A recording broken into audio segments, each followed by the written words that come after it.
Well, good evening and welcome back to the LBJ Grasslands outside of Decatur, Texas. We are at the Tadra campground. Tadra stands for Texas Arabian Distance Racing Association.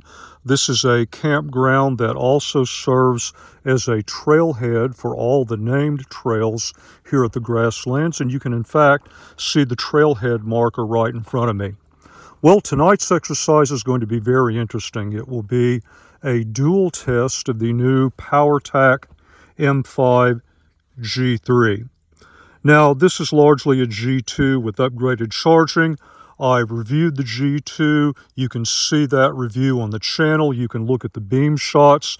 So I started this trend, so to speak, last month.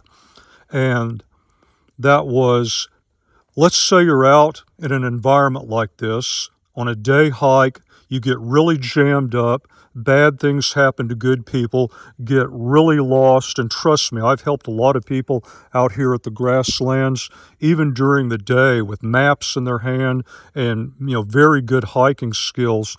They're so far away from where they thought they were, from where they need to be, it's almost hard to believe. And you know what?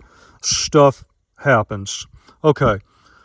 So in addition to that, you stayed out a lot longer than you thought, and now look at this, the sun setting on the horizon. So not only are you lost, you didn't plan on being out at night. You may think that you've got the way back figured out, but once that sun goes down, the only light you've got is your EDC. So are EDC style lights like this suitable for continuous use in a wilderness setting? So I'm going to take this light out, and as soon as it gets dark, I'm going to be using it essentially as an alternative to a headlamp. Can I make my way across terrain? Can I navigate? We're going to go out, we're going to look at dirt roads like this. We're going to make turns off the road, things that are very much off trail, off the map. We're going to simulate all sorts of situations, and we'll see exactly what we can do with this light, and more importantly, how long can we do it. I guarantee from years of experience of doing night search and rescue, when you get out in an environment like this, it's spring, the animals are out in force, you're going to need a much larger radius of awareness than you do in other environments. That means I'm going to need to run this light continuously at higher levels than I might in another environment. So how long can I get useful lighting? Lots of questions. The only way to get the answers is to get out there in the field and try it. I will also be doing the exercise tonight without map, compass, or GPS. That will give me a chance to practice my primitive land navigation. It'll also open up another question. Will I make it back at all tonight? Yeah, many questions. Well, it's about time to get going. I'm going to finish getting kitted out, and then we'll get out there and find out who's got it versus who's just talking about it.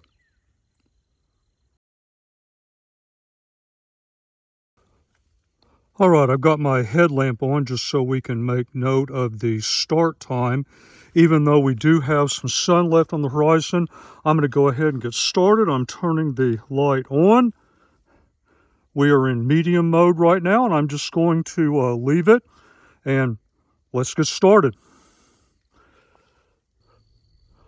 Well, it's been about 9.5, almost exactly 10 minutes, and there's still some ambient light out, but it's getting pretty hard to see fine details in the road. You see all these depressions right here. If you were trying to follow this with no light at all, you'd be right on top of this before you even knew it. Of course, we're still running in medium. I've been running now for 10 minutes straight, and with a lot of ambient light out, we're looking down the red-white trail here, and that'll give you a rough idea of what medium mode looks like, again, with still a reasonable amount of light out. All right, let's keep on going. Okay, I have to have the headlamp on to give you a time update. So let me switch hands, headlamp off, and here's the M5 G3 in medium. Now, this is the path that we came in on.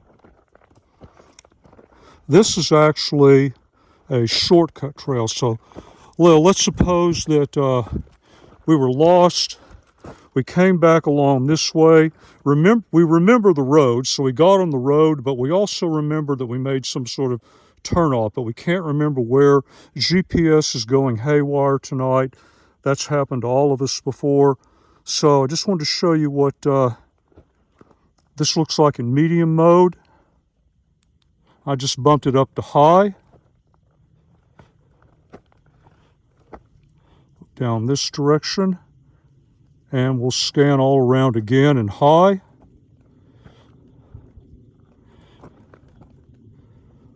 That's probably the best view right there. So what we're going to do is we're going to take this. Now, I know from past experience this will take us out to the Yellow Trail, but let's suppose we don't know that and get out there and see what's out there. So this is what I mean by area awareness. So here we are along this shortcut trail. And, you know, it's one thing just to see right in front of me, but I really need to know what's going on around, especially in these depressions out here. You know, hogs can hang out down there. I just bumped up into high, and that's allowing me to see into the far tree line.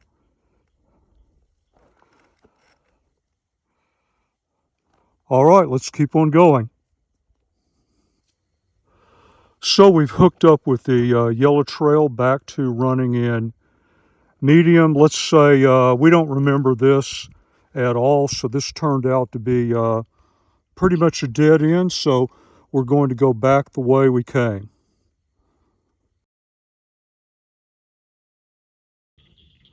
So time update right at an hour.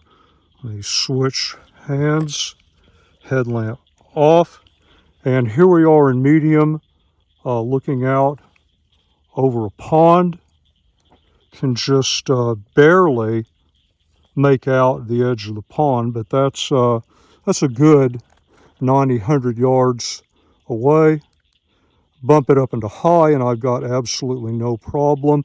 Can see to the tree line at the other edge. And here we are in high. This is where we just came from. And now we're going to go investigate another interesting turnout. Okay, over 600 yards down the road, we come to another turnout. This is the direction that we just came. I'm still running in medium. So here's another turnout. Let's say we're not sure. We'll give this maybe a couple hundred yards to pan out or not, and then we'll have to just say that, hey, we finally realized we're going the wrong way down the road and we have to backtrack. So let's go check this out. So we're closing in on an hour and a half. I'm still in medium. Now I bumped up to high. Let's say that absolutely none of this looks even remotely familiar. We're going to check our 6, make sure there aren't any eyes staring back at us. So we're going to go back this way, hit the road, and then I'm going to give you some tips on how I do natural navigation, and we'll head back towards Tadra.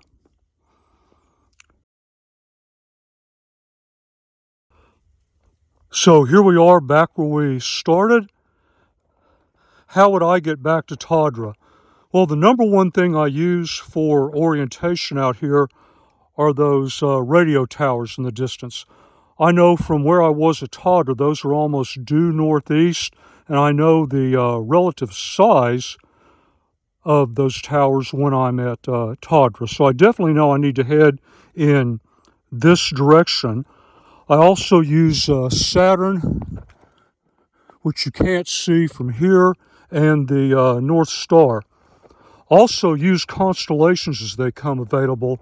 Orion has just come out recently and is up off in that direction. And so I know on my way back, I just need, if I see Orion and I'm facing it, that's bad news. I want to keep it on my back side and to my right. So I'll probably check in again around 2 hours, still running in medium. All right, time update. This is a good time for a general update. Let me get the headlamp off. And here we are in medium. So you can see the comm towers, the radio towers right in front of me. I'm heading, roughly in this direction. We're in medium again. And so that's a good sign. Orion is off to my back right. You can find the North Star using either the Big Dipper or Cassiopeia, depending on the time of year. Tonight it's the Big Dipper, so I know north is roughly in that direction. If I use my fist to measure height based on the latitude here in Texas, I know it's about 3 fists up from the horizon. So once you get the North Star, you could estimate northeast. And with Orion at my back right, even if I didn't have the radio towers, I'd be in good shape. But every piece of natural land navigation information I have says we're going in the right direction. So I don't need a map, a compass, or GPS to 100% guarantee that in this direction we are heading back towards Tadra. Let me bump up into high. Do a quick sweep here and high. So I think what I'm going to do is see how we're going when we get back to Tadra. I'm running pretty heavy tonight. I'm carrying a rifle as an exercise and full defensive loadout. So I'll probably shed some gear and then maybe just do a short hike out of Tadra to burn up some more time. We'll see when we get there. So it's about 2 hours and 20 minutes. We are back at Tadra. There's the infamous windmill. I'm still in medium. And you can see the trailhead marker right there ahead of me. My truck is off over to the left. So what I'm going to do, we're still running a pretty decent level of illumination. So I'm going to go back to the truck, shed some gear, take a 5-minute break. I wanted that one really hard, straight, no rest whatsoever. So after the 5-minute break, I'm going to let this keep burning down in medium. Then I'm going to switch it into high. We're going to head out north. There's a road that takes me out to the gate. That's about 500 to 600 yards. So I'll just go out to the gate and back, and then maybe come back out here and go down the road that direction. I want to see if it's possible to, get closer to a 60-40 mix. I've been running about 70-30 tonight, medium versus high, and see if we can get a little bit closer to 60-40 and run it up to around 3 hours. I think that would be a pretty decent test.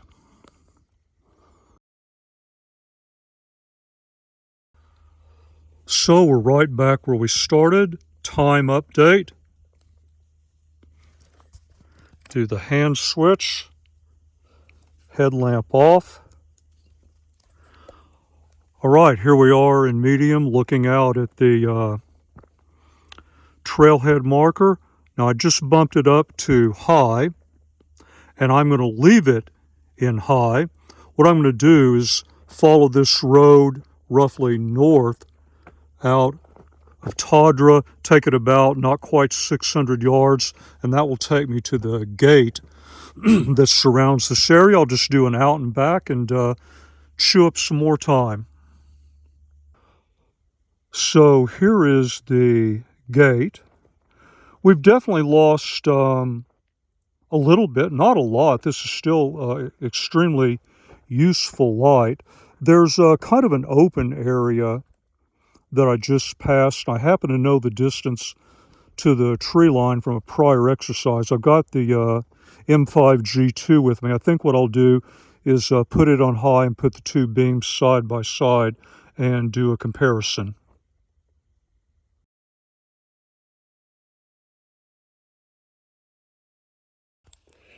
Okay, I've got the two side by side. There we go. This is going to be very difficult. The G2 and high on the left, G3 and high on the right. You can see we've definitely, there's the G3 that's been running for nearly 3 hours. There's a fresh G2 and high. This is the worst filming I've ever done. I need to see if Josh Gates would lend me his film crew. There we go, again, side by side. And the G3 is doing okay for having run nearly 3 hours straight. Obviously, it's lost some punch, but let me, there, take the G2 out. And there's the G3 by itself. That tree line is a good 80 yards from my current position. And then more than enough to head down the road, get good situational awareness side to side. So let's head back into Tadra and finish this thing off.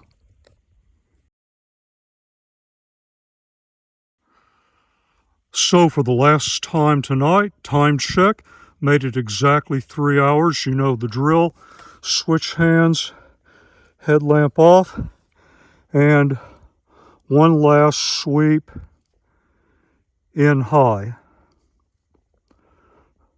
So I think that's a very interesting data point, although obviously we lost something from when we first turned the light on. Made it to about a good 70-30, maybe 65-35 split, medium versus high, still going strong. You can cover a lot of terrain in 3 hours, so I think that was a very useful data point, a very difficult wilderness environment. So for those who are interested in that type of test and that type of data, I hope you found this helpful, if not entertaining. There will be more tests like these, and as always, until the next review, thank you very much for your time, and thank you for watching the video.